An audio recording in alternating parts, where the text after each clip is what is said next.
हमें उसके तो और मारने की धमकी दी, अगर कोई भी बोलेगा मेरा जैसा आदमी हम उसको उठाकर मार देंगे। मैं लेकिन डरने से, मैं मरने से नहीं डरता हूँ। आज इस व्यक्ति को जेल में डलाओ और इसके साथ वो हालत करो कि जैसे गधा में बैठा के काला मुंह कर इसकी जुलूस निकाल लिया। कार्रवाई नहीं हुई तब हम रोड को भी जाम करेंगे और कोर्ट को भी जाम करेंगे। सभी प्रकार की हमें जो हमारे पास होगा हम प्रशासन के प्रति वो कार्रवाई शुरू करेंगे। अमीर आदमी के साथ थोड़ी सी भी बड़ी धमकी दे उसका तो बड़ देखे नहीं इनकाउंटर कर देते हैं, लेकिन आज गरीब के बच्चे के साथ ये घटना घटी है, गोली चली है, उसके जीने मरने की कगार पे हुआ, उसके साथ कोई प्रशासन की अभी तक शासन और प्रशासन की कोई कार्रवाई नहीं है। और वो फिर कितनी गाड़ियां दे रहा था। जब सुरेंद्र ने कहा ताऊ मेरे साथ ये 20-15 और खड़ी हैं या घूमने के लिए आ रही हैं, तुम इतनी गंदी गाड़ी ना दो, बोला तुम साला कौन सा काटते, उसका रिवॉल्वर ले रहा था, हाथ में चढ़ा के गोली मारी हो। तो परमात्मा की दया बच गई कि उसकी पट में लगी है, जो थोड़ी सी ऊपर लग जाती है उसकी जान को भी खतरा। नमस्कार दोस्तों, अब हम खड़े हैं थाना शहर नरवाना के अंदर। और वो यहाँ क्यों खड़े हैं, जैसा कि आपको पता है कल गांव हरनामपुरा में गोलीबारी होती है और उसके अंदर एक व्यक्ति घायल होता है, जिसको घायल अवस्था में नरवाना हॉस्पिटल में लाया जाता है और गंभीर स्थिति को देखते हुए उसे जींद रेफर कर दिया गया है। अभी वो पेशेंट मतलब जींद एडमिट है हॉस्पिटल में। और यहाँ गांव हरनामपुरा से जो छत्तीस समाज का जो भाईचारा है वो पूरा गांव यहाँ पर आया हुआ है इस मामले के अंदर इसकी कार्रवाई कराने के लिए। और कैसे ये घटना हुई, किसने ये घटना की, और अब जो इनका जो रिश्तेदार है, मतलब जो इनका भाई है वो जिसको गोली लगी है, उसकी कैसी हालत है, इसके बारे में आओ करते हैं ग्रामीणों से बात। हाँ जी सर, नमस्कार। नमस्कार जी। सर परिचय दे दीजिए एक बार अपना। कृष्ण कुमार, एक्स सरपंच हरनामपुरा। सर मेरे गांव के अंदर बहुत दुखद घटना घटी, जिस गांव के दमतान साहब के मुखिया भी को आते हैं, प्रधान भी को आते हैं, उसका भाई है रंगीराम के बसावा राम, जिन्होंने गांव में आकर बिजली वालों पे भी गोलियां चलाई। और मेरे गांव का एक लड़का था सुरेंद्र, उनसे गाली गलौज कर रहा था, इतनी गंदी गंदी गालियां दे रहा था कि ना उसका हम सबको कैमरे के सामने सुना भी नहीं सकते। तो उन्होंने कहा कि ताऊ जी गाड़ी ये मत दो, मेरी साथ में बीबियां बच्चे भी हैं, 20-25 औरतें थी। तो उसने कहा तुम साला क्या लगता है, तुम तड़ा के अपना, उसने रिवॉल्वर निकाला, गोली चलाई, 5-6 उसने गोलियां चलाई हैं।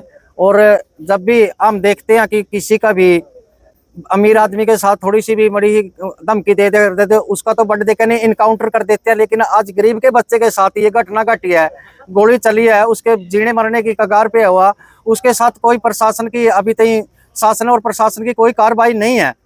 तो इस दुख के मारे हम सभी गांववासी और सभी गवांडों से भी आज इकट्ठे तो हुए हैं।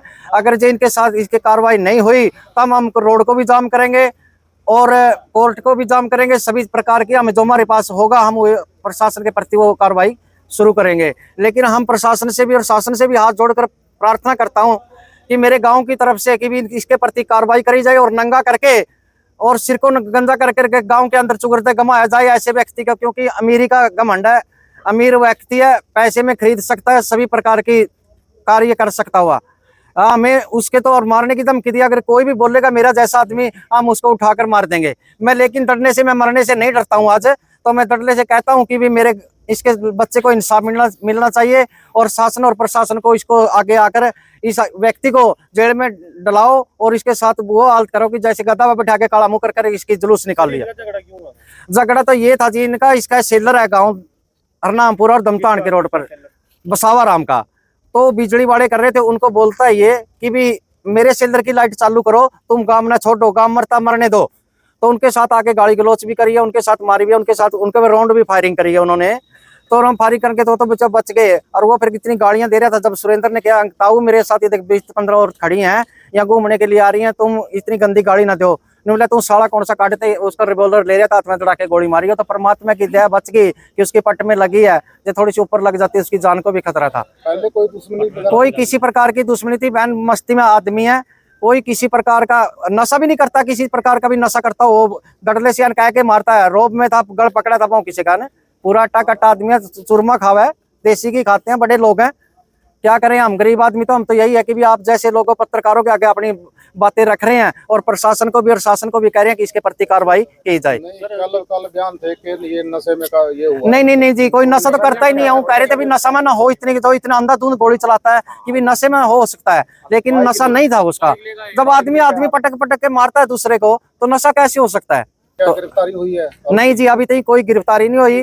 धोखे में रख रहा है प्रशासन कि उसकी गिरफ्तारी कर लिया, लेकिन कोई गिरफ्तारी नहीं करी। हमें उसकी जांच भी करी, हमें पता भी करे, लेकिन कोई अभी तक गिरफ्तारी नहीं है। अभी पूरा गांव आपके साथ है? पूरा का पूरा गांव आ रहा है, 36 बिरादरी आ रही है और ग्वांडो से भी आ रहे हैं। सभी बिरादरी के ग्वांडो से आए हैं कि भी हम तुम्हारे साथ हैं। लेकिन गांव में इतना उनका रसूख का नजर साहब बताते हैं कि वो बहुत ही साफ दमतान गांव ही कह रहा कि आप इनको मत छोड़ना, क्योंकि वो इतने प्रवृत्ति के आदमी है कि बुरी प्रवृत्ति के आदमी है कि आपसे कह नहीं सकते कि बहुत ही पहले भी उन्होंने इसी घटनाएं घटी करी है। तो आप मतलब प्रशासन से क्या मांग आपकी? मेरी प्रशासन से हाथ जोड़कर यही प्रार्थना करता कि उसको उठाया जाए और जो अपनी कार्रवाई वो करके, और उसको जैसे भी किसी क्रिमिनल के साथ पहले काम करते हैं, किसी को पता तो लगना चाहिए कि उसके ने यह घटना करी है और उसको दोषी को इसे शहर के अंदर को घुमाया जाए। सर कोई प्रशासनिक अधिकारी आया आपसे बात करने? हमारे से कोई प्रशासनिक अधिकारी नहीं आया, कोई उनके जो घटना करने वाला व्यक्ति है उनके पास से नहीं कोई भी आया अभी तक। सर बड़ा एक मामला आपके गांव में हुआ है और कल से न्यूज में है, क्या पूरा मामला है, एक बार इसको बताएंगे? ये जो गांव में ये 8 साढ़े 8 या 40 मिनट के बाद ये घटना घटी है, बहुत दुर्घटना घटना हुई है हमारे गांव में। बसावा ये छिल्लर लाइन है इसका, ये गांव में आया, लाइन मैन बिजली वाले करिए काम कर रहे थे, उनके साथ झगड़िया, गाड़ कोच करिए, बहुत धमकी दी है मारने की भी और करने उनके साथ में पिस्टल ले रहा था, उसने फायर करी है। ये लड़का सुबह से कहता है ताऊ चाचा ऐसे ना करा, साथ में मैं तो लिखने लग रही है तो गाड़ी इस तरह गंदी गाड़ी ना दे, तो कौन है उसकी, उस पर उसने फायर कर दिए।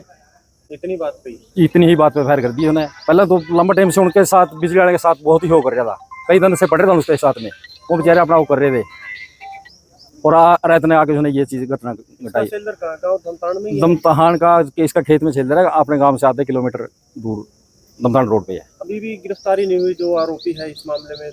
हमारे यहाँ सचिव साहब से बात हुई थी, यह कह रहे थे भाई ये गिरफ्तार कर लिया, हम उसमें भी गए थे, अभी वो कह रहे थे इसको जिंदा लेकर जा रही है।